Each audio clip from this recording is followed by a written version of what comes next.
خوش نصیب ہے وہ جسے اللہ تعالیٰ کی محبت نصیب ہو جائے۔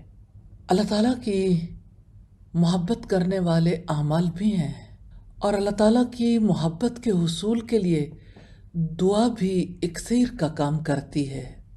ایک حدیث میں نبی صلی اللہ علیہ وسلم کی دعا ملتی ہے اللہ تعالیٰ کی محبت کے حصول کے لیے: اللہم انی اسألک فعل الخیرات وترک المنکرات وحب المساکین وان تغفر لی وترحمنی وإذا أردت فتنة قوم فتوفنی غیر مفتون اسألک حبک وحب من يحبك وحب عمل يقرب إلى حبك۔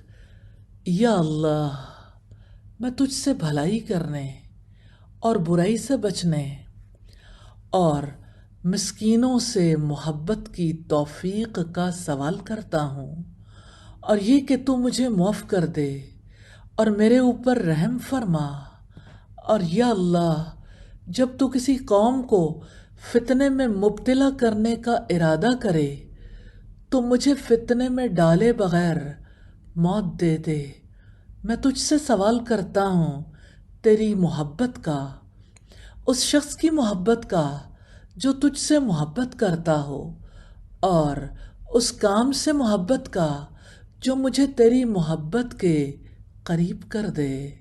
سیدنا ابو الدرداء سے مروی ہے، ایک مرفوع روایت ہے کہ سیدنا داؤد علیہ السلام یہ دعا کیا کرتے تھے: اللہم انی اسألک حبک وحب من یحبک والعمل الذی یبلغنی حبک، اللہم اجعل حبک احب الی من نفسی واہلی ومن الماء البارد۔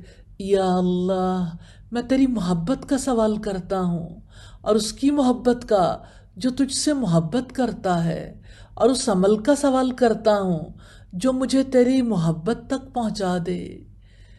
اے میرے اللہ، تو اپنی محبت کو میرے نزدیک میری جان، میرے اہل و عیال اور ٹھنڈے پانی کی محبت سے بھی زیادہ محبوب بنا دے۔ آمین ثم آمین۔ یا اللہ، ہمیں اپنی محبت نصیب کر دے۔ آمین۔